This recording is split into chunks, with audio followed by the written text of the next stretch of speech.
Bueno, ¿cómo hemos estado? Bien. ¿Bien? Bueno, gloria al Señor. ¿Cómo van esas clases? ¿De vez en cuando hemos revisado los apuntes? Esa es la idea, ¿no? De tomar apuntes, que uno más adelante pueda tener cómo revisarlos. Hace 8 días estuvimos hablando de el bautismo, ¿cierto? Y hoy complementamos nuestra clase con la Cena del Señor. La Cena es una institución divina, es una indicación que nos ha dado Dios a través de su palabra. Estuvimos aprendiendo que el Antiguo Testamento se lee a la luz del Nuevo, ¿cierto? Eso lo vimos ya días pasados. Entonces, quiero pedirles el favor que busquemos, quiero voluntarios, para que yo no me demore tanto buscando todas las citas. Mateo 26, del 26 al 29, listo. Lucas 22, del 15 al 20, ¿quién dijo yo? Lucas 22, del 15 al 20, amén. Primera de Corintios 10, 16, 17. Primera de Corintios 10, 16, 17, ya tenemos, listo. Ahora, ¿quién me colabora con Primera de Corintios 11, 24, 25? Amén. ¿Quién me colabora con Juan 6, 56, 57? Juan 6, 56, 57. ¿Quién dijo amén? Mateo 20. No, mejor pasemos a Marcos 14, 25. Marcos 14, 25. ¿Quién me colabora? Marcos 14, 25. Y finalmente Juan 6, 54 al 57. Juan, no. Juan 6, 54 al 57. ¿Quién dijo amén? Me falta uno. Juan 6, del 54 al 57. ¿Quién? Por favor. Pero tú tienes otra. ¿Listo? Elizabethcita. ¿Ya tienes una? Sí, señor. Ah, ¿tú ya tienes una? ¿Cuál? Mateo. Ok, bueno. Entonces, vamos. ¿Quién se ofreció para Juan 6, 54, 57? Jaimito. ¿Listo? Juan 6, 54, 57. Bien. Nuestro Señor Jesucristo fue quien instituyó y ministró la cena del Señor, la cena, y al mismo tiempo ordenó a sus discípulos ministrarla. Entonces, vamos al primer verso que dimos, que fue 26, Mateo 26, 26 al 29. del 26 al 29. Cuando hubo acabado Jesús todas estas palabras, dijo a sus discípulos: sabéis que dentro de días se celebrará la Pascua, y el Hijo del Hombre será entregado para ser crucificado. Entonces los principales sacerdotes, los escribas y los ancianos del pueblo se reunieron en el patio del sumo sacerdote llamado Caifás, y tuvieron consejo para prender con engaño a Jesús y matarlo. Pero decían: no durante la fiesta, para que no se haga alboroto en el pueblo. Y cuando Jesús en Betania, en casa de Simón el leproso, vino a él una mujer en un vaso de alabastro de perfume de gran precio, y lo derramó sobre la cabeza de él, estando sentado a la mesa. Al ver esto, los discípulos se enojaron diciendo: ¿para qué este desperdicio? Porque esto podía haber vestido a gran precio, haberse dado a los pobres. Y entendiéndolo, Jesús les dijo: ¿por qué molestáis a esta mujer? Pues ha hecho conmigo una buena obra. Porque siempre tendréis pobres con vosotros, pero a mí no siempre me tendréis. Porque al derramar este perfume sobre mi cuerpo, lo ha hecho a fin de prepararme para la sepultura. Amén. Aquí tengo Lucas 22, 15. Lucas 22, 15, 20.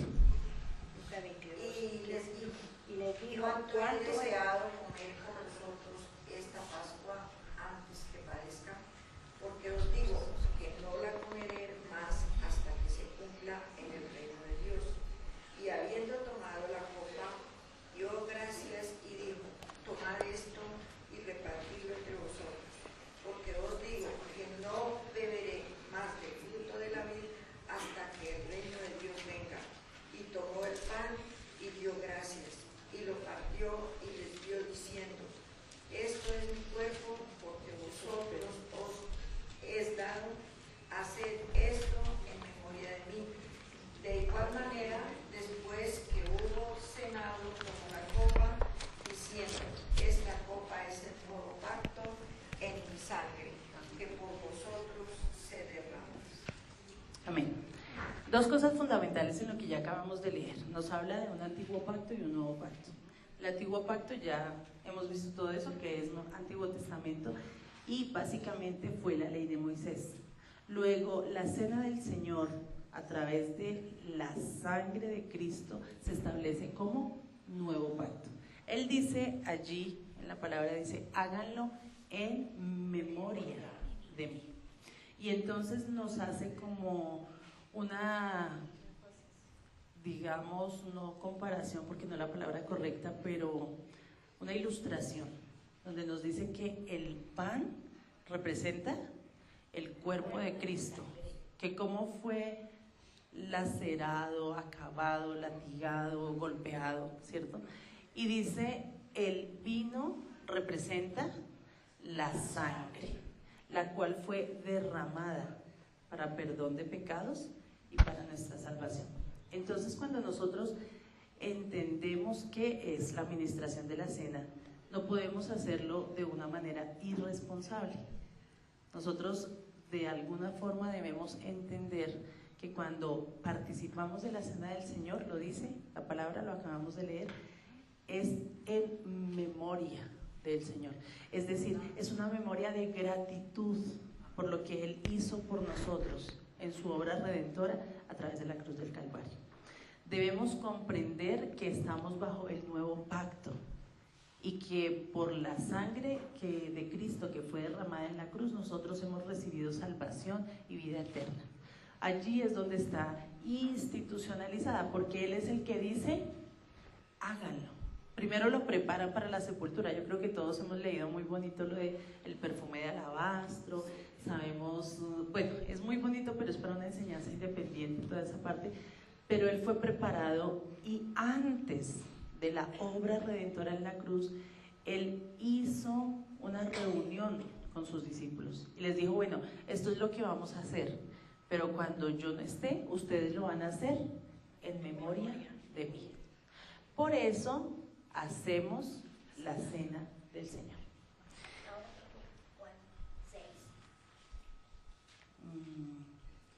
Ya, dame un instante. Tiene 3 nombres según los dados en el Nuevo Testamento, y son: la cena del Señor, aparece en el capítulo 11, la primera carta a los Corintios. La mesa del Señor aparece en el capítulo 10 del primer libro de los Corintios. Y la comunión, que está en Primera de Corintios, capítulo 10, verso 16, y dice: esta copa de bendición por la cual damos gracias no significa que entramos en comunión con la sangre de Cristo. Ese pan que partimos no significa que entramos en comunión con el cuerpo de Cristo. Entonces, estamos participando de una cena, de una mesa y en comunión. ¿Qué es comunión? Es una unión común. A veces nos ponemos a buscar significados, ¿no? Términos demasiado elevados, cuando la misma palabra tiene la respuesta. Una común unión, ¿entre quiénes? Con el Señor. Nosotros, ¿qué dice la palabra? Que nosotros no podemos ir con carga en el corazón, que tenemos que ir y dejar allí la ofrenda, luego ir a arreglar con el hermano y ahí sí presentarnos. Nosotros no nos podemos presentar a la cena del Señor, permítanme la expresión, sucios. No podemos, no está bien, porque precisamente la cena lo que hace es recordar el sacrificio que Él hizo. ¿Y de qué sacrificio es del que estamos hablando? ¿Y qué hizo? Nos limpió. Así que nosotros debemos estar limpios para poder participar de la cena. Vamos a ir un momento a Primera de Corintios, todos, antes de continuar con los textos. Primera de Corintios, capítulo 11, verso 17 en adelante. Entonces dice: al darle las siguientes instrucciones no puedo elogiarlos, ya que sus reuniones traen más prejuicio que beneficio. En primer lugar, oigo decir que cuando se reúnen como iglesia hay divisiones entre ustedes, y hasta cierto punto lo creo. Sin duda, tiene que haber grupos sectarios entre ustedes para que se demuestre quiénes cuentan con la aprobación de Dios. De hecho, cuando se reúnen ya no es para comer la cena del Señor, porque cada uno se adelanta a comer de su propia cena. De manera que unos se quedan con hambre mientras que otros seguramente se emborrachan. ¿Acaso no tienen casas donde comer y beber? ¿O es que menosprecian a la iglesia de Dios y quieren avergonzar a los que no tienen nada? ¿Qué les diré? ¿Voy a elogiarlos por esto? Claro que no, dice el apóstol Pablo.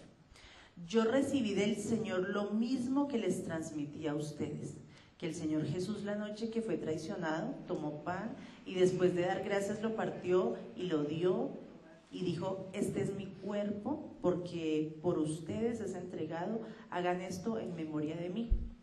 De la misma manera, después de cenar, tomó la copa y dijo: esta copa es el nuevo pacto en mi sangre, hagan esto cada vez que beban de ella en memoria de mí. Porque cada vez que comen este pan y beben esta copa, proclaman la muerte del Señor hasta que Él venga. Por lo tanto, cualquiera que coma del pan o beba de la copa del Señor de manera indigna será culpable de pecar contra el cuerpo y la sangre del Señor. Así que cada uno debe examinarse a sí mismo antes de comer el pan o de beber la copa, porque el que come y bebe sin discernir el cuerpo, come y bebe su propia condena. Por eso hay entre ustedes muchos débiles y enfermos, e incluso varios han muerto. Si nos examináramos a nosotros mismos, no se nos juzgaría. Pero si nos juzga el Señor, nos disciplina para que no seamos condenados con el mundo. Así que, hermanos míos, cuando se reúnan para comer, espérense los unos a los otros. Si alguno tiene hambre, que coma en su casa, para que las reuniones entre ustedes no resulten dignas de condenación. Los demás asuntos los arreglaré cuando los visite. Nos está dando unas pautas, ¿cierto? Es más, hasta nos está enseñando cortesía, modales ahí. Cuando a uno le invitan a una cena, lo ideal es esperar a que a todos les sirvan para iniciar. Pero a veces, ven como dice curiosamente ahí, se nos nota el hambre. Entonces nos sirven, acabamos y vamos y pedimos que el repitis. Y ahí dice que no se les note. Vayan, coman en su casa antes de irse para otro lado para que no se les note. Son indicaciones en lo práctico de la vida de hoy, ¿sí? Pero también nos dice en cuanto a la cena propiamente, no lo hagamos indignamente, porque Cristo es digno de toda gloria, honra, alabanza y nuestro respeto y admiración. Debemos estar en paz, porque es que estamos haciéndolo en memoria de Él. Cuando yo hago algo en memoria de una persona, yo lo hago bien, lo hago dignamente, lo hago con honor. Entonces, toda la parte de Corintios nos habla claramente acerca de lo que es la cena del Señor y cómo se debe tomar. Obviamente debe ser presidida por un ministro, y un ministro que se halle también en santidad, porque si no, ¿qué dice? Seremos culpables de pecado. Porque tanto el que ministra, el que dispensa, el que imparte la cena, como el que la recibe, debe. Sí sabemos que es un deber, ¿cierto? O sea, toca hacerlo. Debe estar bien. Debe estar digno, dice la palabra. El pan representa el cuerpo del Señor partido por nosotros. A alguno le di 1 Corintios 11:24, igual ya lo leímos. Bien. Y que luego de dar gracias lo partió y dijo: tomen y coman, esto es mi cuerpo, que es por ustedes, es partido, hagan esto en mi memoria. Asimismo, después de cenar, tomó la copa y dijo: esta copa es el nuevo pacto, en mi sangre, hagan esto cada vez que beban en mi memoria. Por lo tanto, siempre que coman este pan y beban esta copa, proclamen la muerte del Señor hasta que Él venga. Amén. ¿Qué fue la primera parte que dijo? Den gracias. Y las gracias se dan primeramente cuando estamos recibiendo la cena del Señor. Y segundo, siempre que hay pan en nuestra mesa. Hablamos de pan como el alimento físico que tenemos. Es decir, nosotros debemos aprender a dar gracias al desayuno, a las 11, al almuerzo, a las medias 9, la cena. Lo que Dios provee a nuestra mesa es digno de agradecimiento. Siempre será digno de agradecimiento. Ustedes y yo vemos gente que le sirven el almuerzo y ¿qué hacen? Le limpian la cuchara. Eso de una vez, ¿cierto? Nosotros debemos dar gracias. Si es un lugar público y no podemos a voz en cuello: Señor, gracias, gloria a tu nombre, porque otra vez hay alimento en mi mesa. Por lo menos, por favor, incline su rostro, cierre sus ojos y dígale con su corazón: Señor, gracias, porque el milagro del alimento otra vez está en mi mesa. ¿Cuántas veces personas ni siquiera dicen gracias cuando tienen ahí el alimento? Pero también cuántas veces personas están anhelando algo para colocar en su mesa y en la mesa de sus hijos. Nosotros que lo tenemos, demos gracias. Y es siempre, no es solo cuando está rico. Cuando hay algo que tampoco me gusta mucho, igual gracias, porque es Dios quien provee a nuestra mesa todo lo que nosotros tenemos, todo lo que podemos comer de su mano lo recibimos. Entonces damos gracias primeramente en la cena del Señor siempre, pero también un paréntesis pequeñito ahí: damos gracias por el alimento que provee. El vino representa la sangre del Señor, la cual fue derramada a favor de cada uno de nosotros en la cruz del Calvario, y además es un símbolo del nuevo pacto. Al tomar la copa testificamos porque la sangre de Jesús ha sido la que nos redimió. Entonces ya sabemos que es redención, ¿cierto? Ya cambió. Él nos dio, a cambio de nuestro pecado, que lo llevó a la cruz del Calvario, Él nos dio salvación y vida eterna. Requisitos para tomar la cena del Señor. Bueno, colaboren. Lucas 22, 14, 15. 14, 15. Y como fue hora, sentóse a la mesa con ellos y los apóstoles, y les dijo en gran manera: he deseado comer con vosotros esta Pascua antes de que parezca, porque os digo que no comeré más de ella hasta que se cumpla en el reino de Dios. Y tomando el vaso, habiendo dado gracias, dijo: tomad esto y partidlo entre vosotros, porque os digo que no beberéis más del fruto de la vid hasta que el reino de Dios venga. Amén. ¿Alguno le dicte 1 Corintios 11, 24, 25? Bueno, acá lo tengo. Entonces, 11, 24, 25, y después de dar gracias lo partió y dijo: este es mi cuerpo que por ustedes se entregan, hagan esto en memoria de mí.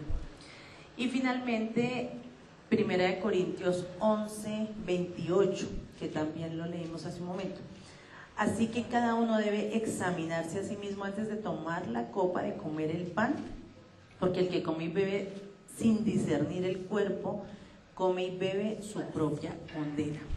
3 requisitos fundamentales para poder participar de la cena del Señor. Primero, tener el deseo, porque si nosotros no tenemos el deseo de participar, pues nuestras obras tampoco van a ser dignas de arrepentimiento. Entonces debemos tener el deseo de participar. Segundo, hacerlo siempre en memoria del Señor. La cena es un acto conmemorativo respecto a la obra que el Señor hizo en la cruz.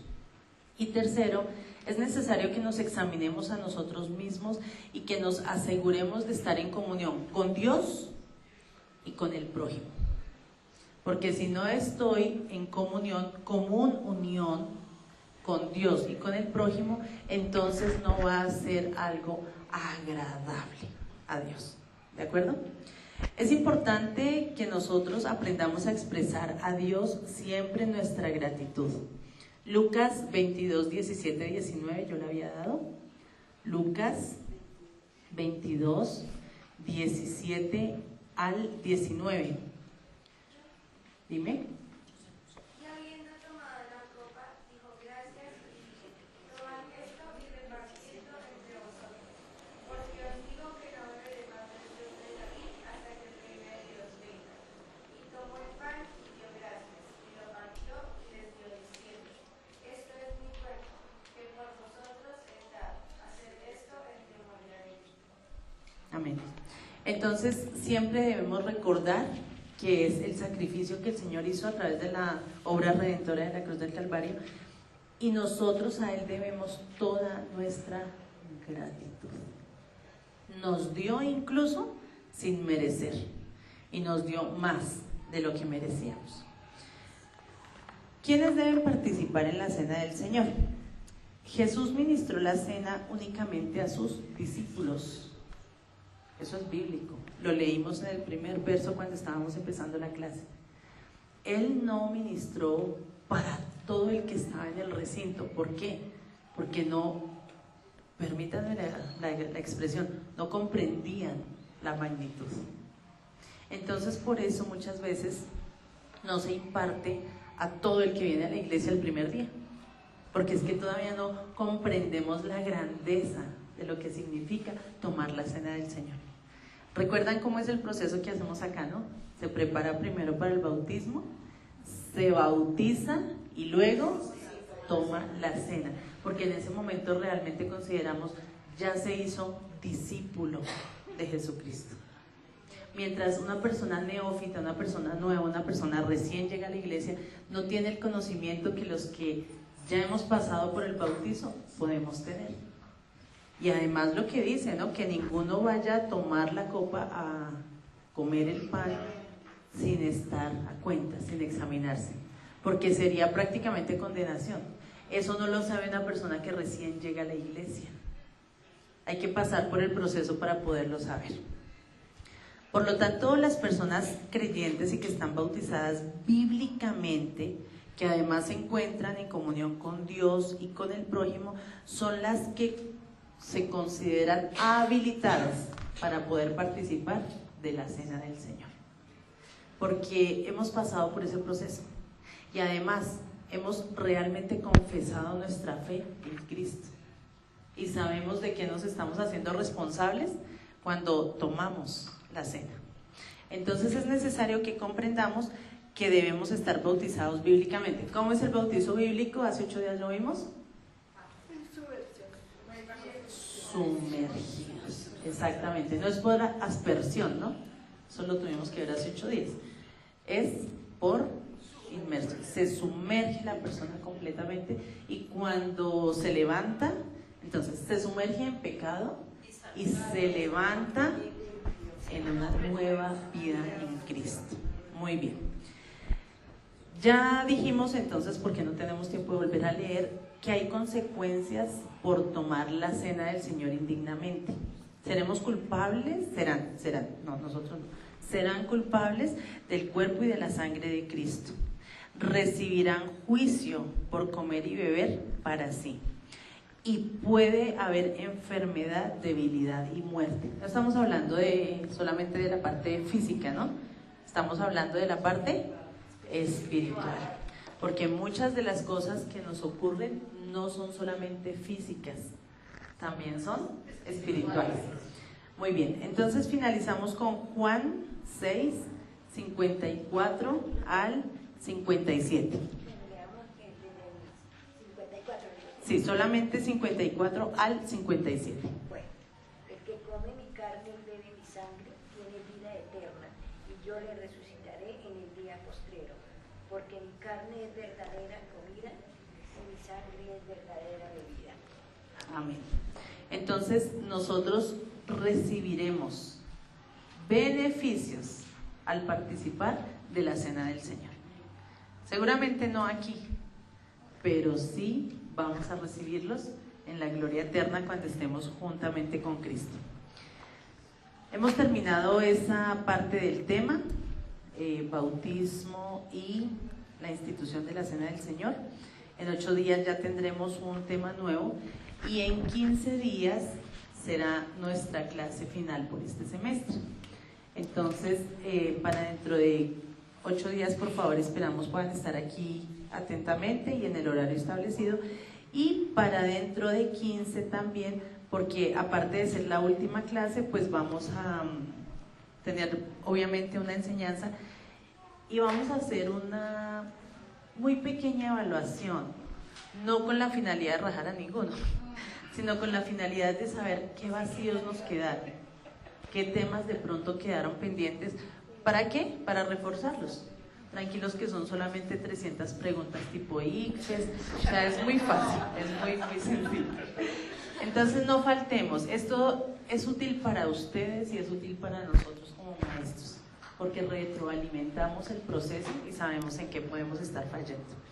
Demos gracias al Señor porque nos permite que el tiempo que nos da nos alcance para mucho. Miren todo lo que aprendimos en media hora, ¿cierto? Gloria al Señor.